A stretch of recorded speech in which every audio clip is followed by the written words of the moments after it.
बिस्मिल्लाहिर्रहमानिर्रहीम। मैं हूं मोहम्मद ज़ियाउल हक और आप देख रहे हैं एफएस मीडिया नेटवर्क। खबर शामिल करते हैं मुजफ्फराबाद से। Senior member board of investment Azad Jammu Kashmir Chaudhry Pervez Ahmad Waraich ने मुल्क भर में लोड शेडिंग, महंगी बिजली और ज़ालिमाना टैक्सेस की शदीद मजम्मत की है।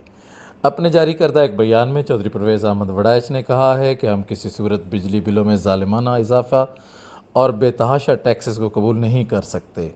कौम कब तक आईपीपीज़ मुआहदों के इव्ज़ कैपेसिटी चार्जेस अदा करती रहेगी।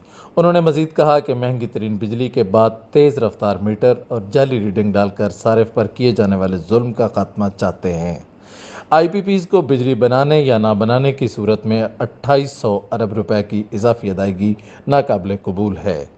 उन्होंने कहा कि मौजूदा हुकूमत मुल्क की मईशत को तबाह करना चाहती है। वफाकी बजट IMF का तैयार करता है जिसे मुस्तरद करते हैं।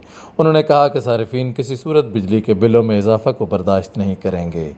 उन्होंने कहा कि बिजली के बिलों पर टैरिफ की नई पॉलिसी बजा टैक्स और बेजा टैक्स और नरखों में इजाफा से 60% बोझ अवाम पर जुल्म है, जिसकी वजह से आज अवाम बिजली के बिल जमा करवाने की सकत नहीं रख पा रहे। इसलिए हुकूमत बिजली के बिलों में जुल्म फिलफौर वापस ले, वरना सारिफीन जमा कराने से इनकार कर देने पर मजबूर हो जाएंगे। सब्सक्राइब कीजिए एफएस मीडिया नेटवर्क हालात हाजरा और तबसरों के लिए।